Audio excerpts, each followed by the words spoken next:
Joining us right now from Sports Illustrated, let's talk some ball right now. Our buddy Albert Breer returns to the Rich Eisen Show. How are you, Albert? I'm great. How you doing, Rich? We just spent the first 20 minutes talking about that great match too, with Tiger and Peyton beating Phil and Tom. That was great. I just loved every second of it.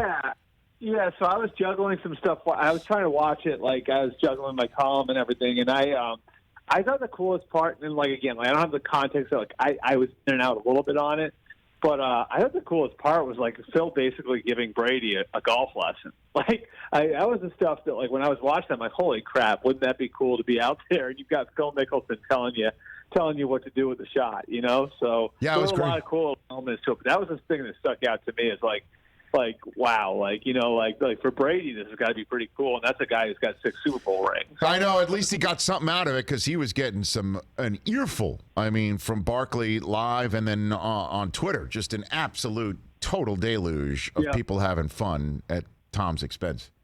Yeah. So, yeah. I mean, it was definitely. He looked like me on the front 9, and then maybe a little bit more like a pro athlete on the back 9. There you go. Pretty much, he turned it around. Well, okay, so.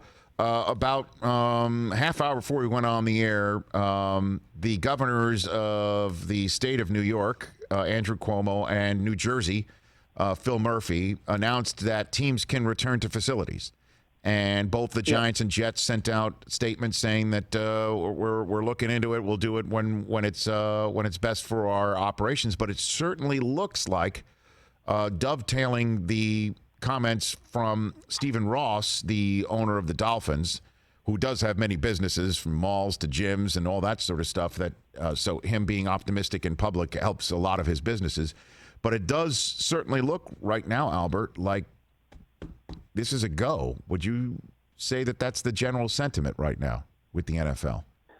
Yeah, there's still a lot of restrictions in these states as they do reopen where NFL teams wouldn't be able to bring everybody back. And I think if you look at the timeline of reopening in places like New Jersey and New York and Washington State and Massachusetts and California, certainly, I don't think there's a real likelihood that they'll be able to get everyone back in the building in those sorts of places by the time, what is spring on the NFL calendar ends, which is going to be, I believe, June 26th. So what I think you'll see over the next month is really teams starting to filter people back in so they can test some of the protocols that they put in place. The good news is that this does put them in position to open training camp on time, which would put us on schedule to open the season on time. So I'd be surprised if, you get players en masse back in buildings, at any point over the next month. But what you might see where, the league wants to see what it looks like with players in some places. And so they may say, well, you can't go out and have a practice because that would give you an advantage over these other teams.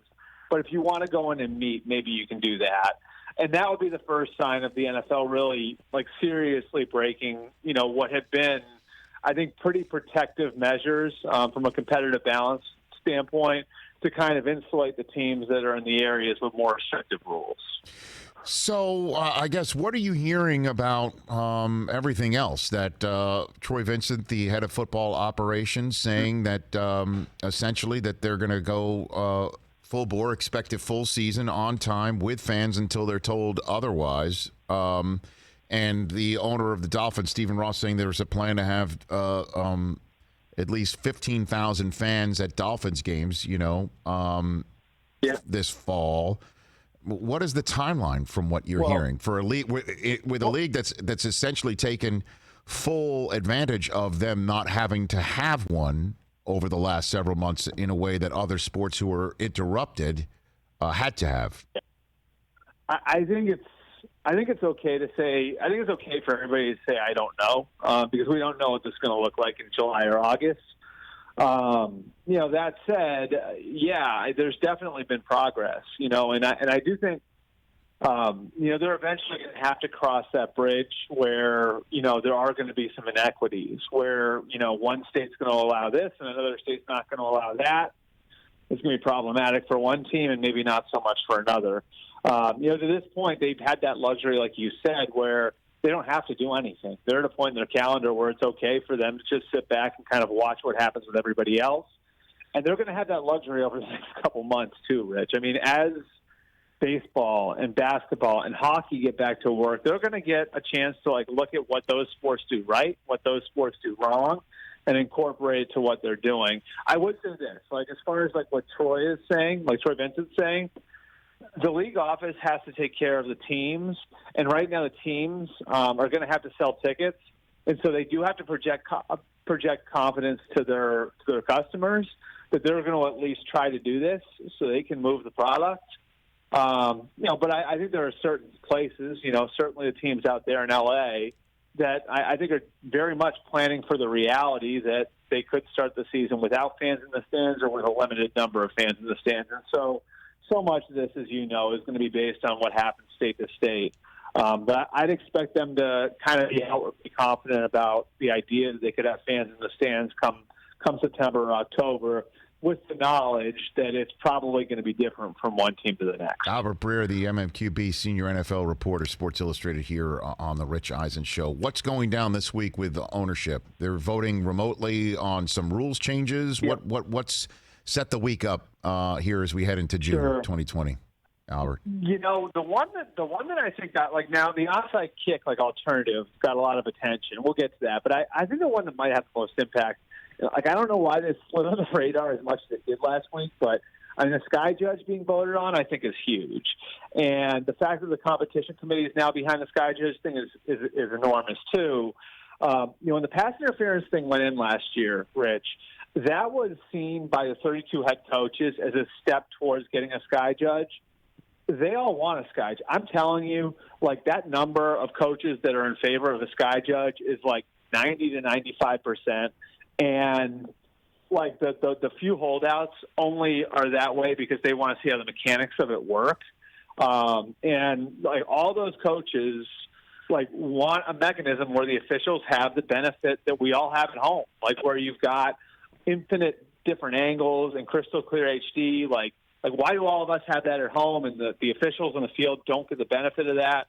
The coaches want the officiating crews to have that benefit. And so the idea of putting in the pass interference review thing last year was seen by those 32 coaches as a step towards the Sky Judge. They're going to vote on the Sky Judge this week unless they decide, and I think that this is probably the most likely scenario, to go with it as an experimental thing in preseason and then make a decision at the end of August if they want to implement parts of it into the season and then maybe vote on the whole thing in 2021. But it sure sounds like the Sky Judge is coming, and they're going to discuss that this week. And then, of course, there's sort of that fun rule change that we can, all debate until we're blue in the face, where, teams are going to have the chance to vote on a proposal from the Eagles, which is going to give you 2 times every game the chance, instead of an onside kick, to get a 4th and 15 snap from the 25-yard line. There's some unintended consequences there, but that's something that's, at its root, a health and safety measure because the onside kick's such a dangerous play.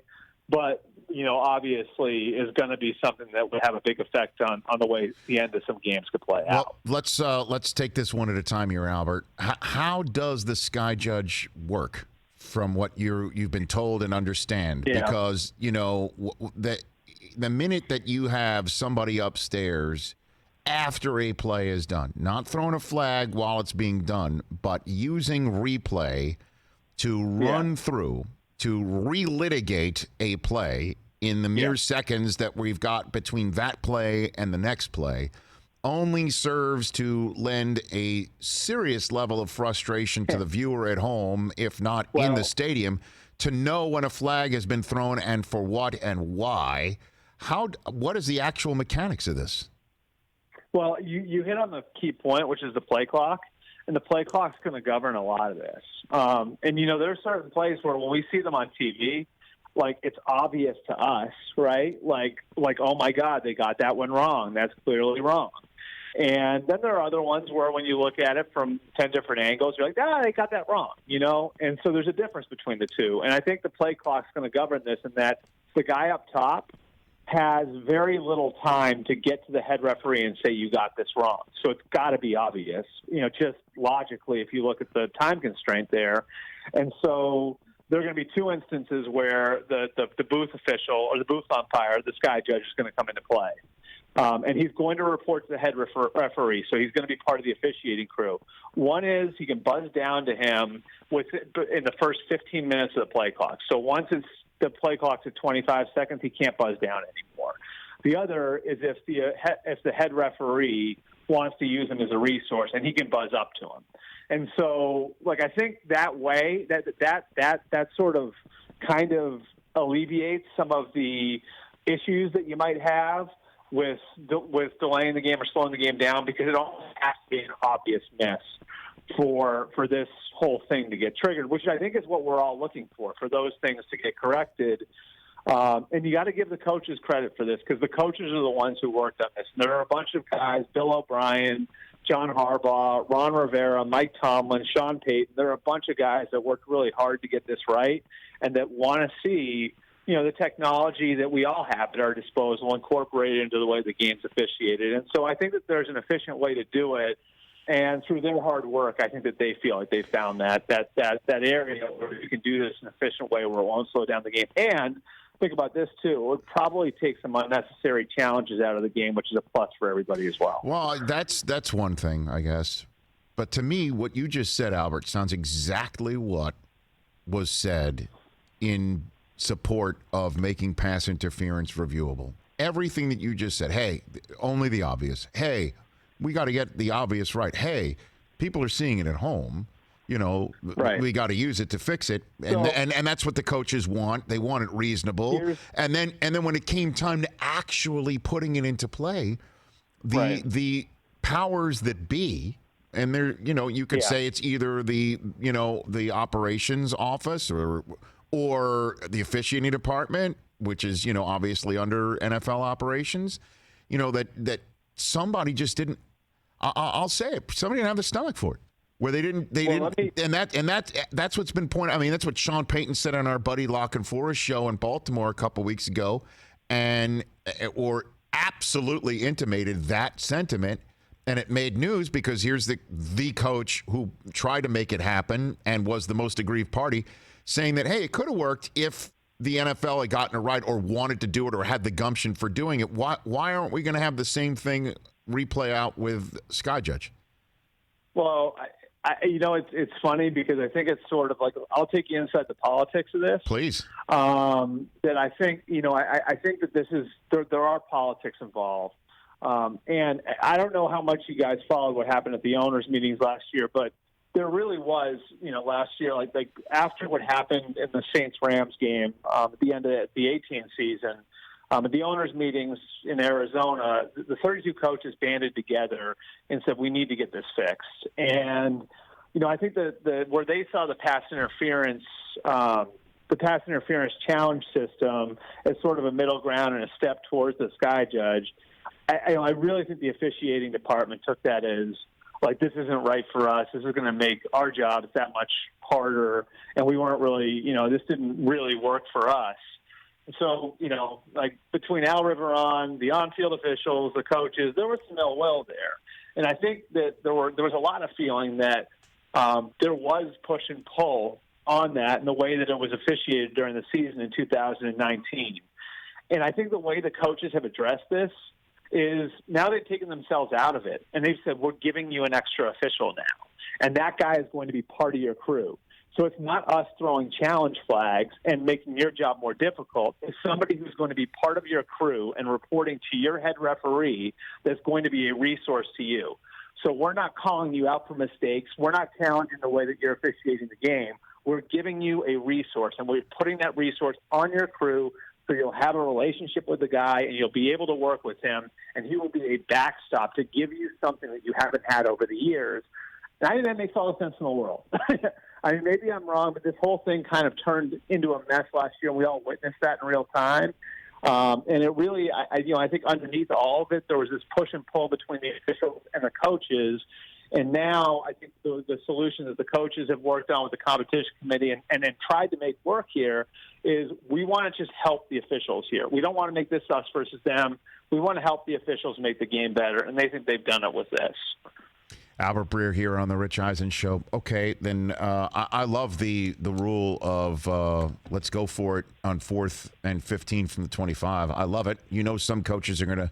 We spoke to Frank Reich about it on Friday, and we said, you know, his former boss in Philly, Doug Peterson, is our guess as the first coach to do it while up in a game to steal a second possession in the same manner that we're seeing so many coaches go for 2 when they were up 7 instead of just adding on the extra point to make it 8, forcing another team to go for 2 to try and tie a game. They're going for 2 to go up 9. It's just one play from the 2-yard line. Someone's going to do the math and figure out going for it up makes sense. Is that the unintended consequence you're talking about? What unintended consequence did you refer to earlier about that from what you're hearing? Yeah, so one head coach actually kind of laid this out for me over the weekend where so, you know, say you score, say you score the go-ahead touchdown and you're up and there's like 10 seconds left, right? And you got to kick off to the other team. Could you run a 4th and 15 play on the last play of the game, snap the ball, run around for 10 seconds, and the game's over? You know, so there's sort of some circumstances there where you could sort of use that play in a way it's not intended to be used. Where, I mean, look, it's not the end of the world, you know what I mean? But that isn't really the way, that's not really why you're putting the rule in. And so there are some circumstances here. Like that was why it was suggested at one point, maybe this should only be allowed if you're ahead or if you're behind and not if you're ahead. So there are certain kinks in the rule that I think that they'd have to work out and that are probably going to get brought up on this conference call. But look, the bottom line in here is, you know, Rich, they've identified the onside kick as a very dangerous play, right? And we know, like, owners, because of everything they went through with the concussion litigation and everything else, they don't like to go backwards on health and safety matters. And if you're viewing this as a health and safety matter, it's going to be voted on that way. I think it probably goes through. And I mean, credit to the Eagles too for coming up with a fun solution that could kind of add a different wrinkle to the game in the end. And so, yeah, I mean, there are unintended consequences, and you know, I think that the one of being the team that's ahead and using it as a way to like drain the clock, like that could be an issue. But I don't think it's anything that's horrible. I don't know. I mean, going for it 4th and 15, and that from what I could read in the rule, if there's a holding penalty on that play, you still have to go for it on 4th and 25. Right. You can't just say, we'll kick it. Now we're going to kick it. You can't do that. The minute you go for it from 4th and 5th, there's a huge risk. I mean, any penalty means that you have to try it again from longer away. Sure. You know, I mean, that's something. Not only that, Rich, but you'd be like, so say you have that holding penalty. Now it's 4th and 25 from the 15. Yeah. Well, you know, now the other team gets possession at the 15 if you throw an incomplete pass. Right. You just run the ball there because you're like, we have to like push them a little further out. You know what I mean? Like, there's so much strategy involved in that part of it. It should be really interesting. I know. So, you know, if somebody who's up wants to mess around to try and steal a possession or, you know, run some clock, I mean, there's a lot of risk before that reward would hit. So and that's why I love it, because the onside kick, it's just, you know, certainly under the new player safety rules, which I have no problem with, it makes it even more difficult to convert. And then the number of times that the reason why it works isn't because the kicker made such a great swing of the leg that the ball pops in the air and it's great. It just means somebody else screwed up because it's a total scramble play, and you're just hoping that somebody else screws up. And it's, you know, I know it's been that way for 100 years, but.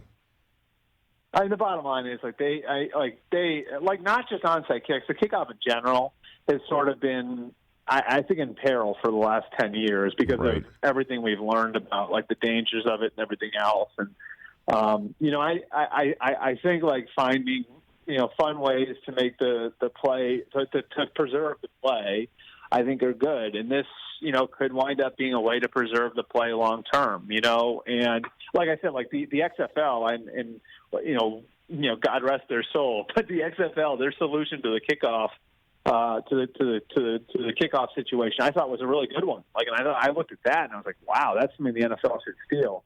And so there's no question. I mean, they've been sort of working on trying to fix the kickoff from a health and safety standpoint forever.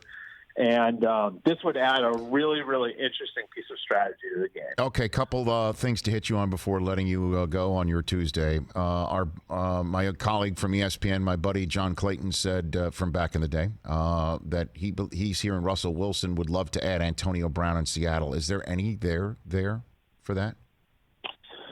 Yeah, there are a lot of hurdles that the Seahawks, that Antonio Brown still has to clear. And I just wonder if the Seahawks, with the situation they're dealing with Quentin Dunbar now, if they would be in position to roll the dice on someone like Antonio Brown. They have shown interest in him in the past. So they've done the background work on him and everything else.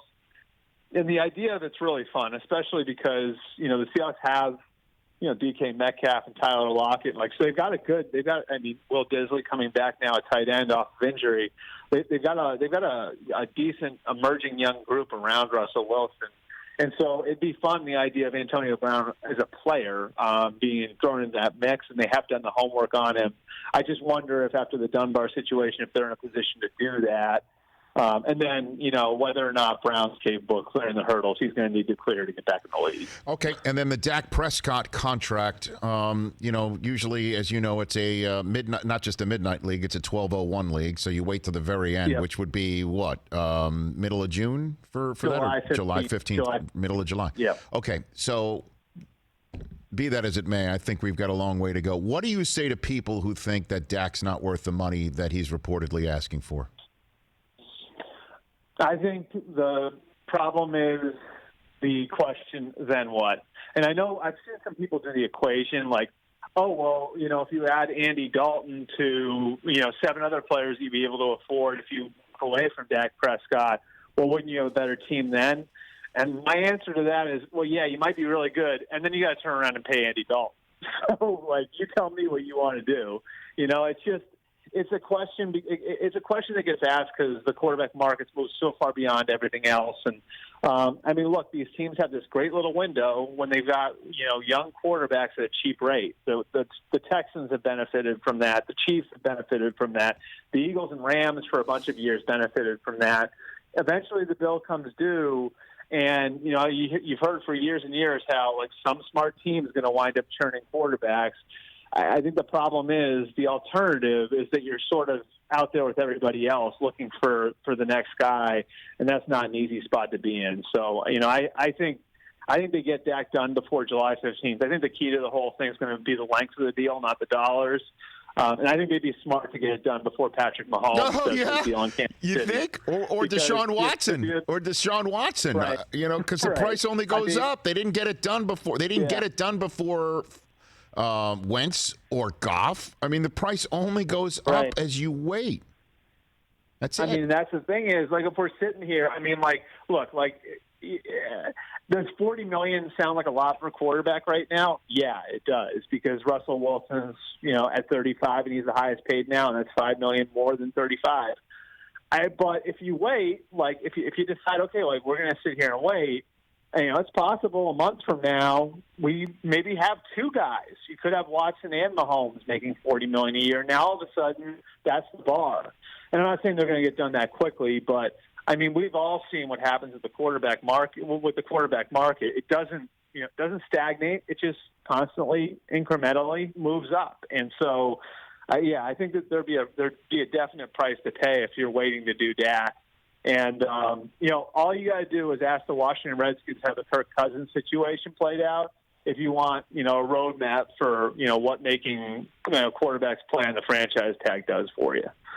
Yeah, again, at some point, you're right. When you see churning quarterbacks, Dak is the perfect example of successful, shows a ton of promise, lots of upside, has a ton of great stats, still coming off, however, one of the more disappointing Cowboys seasons ever. And everybody who blames the coach, now that the coach is gone, is blaming Dak. And I'm just saying it's his turn. It's his time. You got to pay him before you get into this problem and ride with him. That's it. The kid is supremely talented, and I do believe another team, as this, I think this opinion is becoming less and less popular, certainly within my own studio, because Brockman's laughing over there himself. He's the king of Andy Dalton stinks until actually I could use him as my own quarterback in New England, but then he winds up in Dallas and Dak isn't worth it. Let's go with Andy Dalton. Like literally, that's been your stance, correct, Chris? Or is that exact? I mean, look, I just don't think Dak should be the highest paid player in the NFL. He doesn't deserve it. I mean, it's pretty simple. But wait a minute. All right. Wait. So, Chris, did Jimmy Garoppolo deserve it? Did Kirk Cousins deserve it? No, none of those guys deserve it. And have they won anything, Albert? But Derek Carr is a great example, right? Like Derek Carr signed his deal. I believe it was 2000. I want to say 15, right? Or 2016 maybe? Right in there somewhere. Or no, it was later than that because it was actually he was a 14 rookie, so it would have been 2017. That's 3 years ago, okay? 3 years ago, Derek Carr was the highest paid quarterback in football when he signed his deal, okay? Do you know how people are talking about his contract now, Chris? Right. He's a bargain. That's why they keep him around. I get it. But you know what his record is in the last 3 years? He's won 17 games in 3 years. All right, Andrew Luck was making $25 million. You would be if Andrew Luck was still playing at $25 million a year. He signed that deal 3 years ago. You'd be stealing him. That's why I'm saying right? you got to do it early. You got to do it early, and then you know, unless because Kirk Cousins is the rarity where you get paid like you're an outfielder. You're getting paid like you're a starting pitcher. Which is guaranteed money. He's getting paid like Garrett Cole. Honestly, it's amazing. Yeah. It's the price of doing business at that position. I mean, it's if you get it right, it's a good problem to have, and I think you have to sort of approach it that way. It sucks that maybe there are 3 or 4 guys who would be on your team otherwise that aren't there anymore because you paid your quarterback. But having stability at that position is the most important thing, and it's priced as such. You know what I mean? There's that price tag is on there because what everyone's looking for is to be as stable as you possibly can be at the most important position. Albert, you're the man. Everything good? How's your wife doing? I know she's in healthcare, have things improved or what? She's great. Yeah, I mean she's doing great. She had they've the healthcare system up here. They were taxed for a while, and in Boston, they actually set up a couple field hospitals in the Boston area as a result of that. But things have settled down, and the really cool thing is. You've seen a lot of people, public, a lot of there's been an outpouring of support for people in those places. In fact, today, Wahlburgers, which is, do you guys have that out there? It's no, but Mark. Oh, yes, of course. You know where it is? Sure. Right. So Emily got an email this morning that, her unit, Wahlburgers sent lunch over for everyone in the unit today. And so, you see little things like that, where, people are reaching out and thanking the doctors and the nurses, who are out there doing God's work, in really fun ways. And so it's been cool to see that. I know she's really felt that. And I know how much it's appreciated, too, from all those people that they feel like their work is being people are paying attention to the good work they're doing. Albert, you're the man. Best to your family, best to everybody, and I appreciate you spending a half an hour on the phone with me, catching us up on the NFL. Appreciate it. While we're on the phone, I don't know who of your colleague at Yahoo, but reporting that mini camps could be scheduled as early as June 15th and as late as June 27th. We can actually see practices. Well, that would be, so that the calendar goes to the 26th. So if they were going to have mini camps, if they were going to have some form of players coming in and getting work done, again, I think would be part of testing their protocols. Then it would have to happen at some point in the last 2 weeks of June, as was negotiated with the union. Okay, Albert, thanks for the call. Appreciate it. We'll chat soon. Awesome. Thanks, guys. Okay, thank you. Albert Breer. Hey, you watched all the way to the end. Thanks for that. Watch more right here.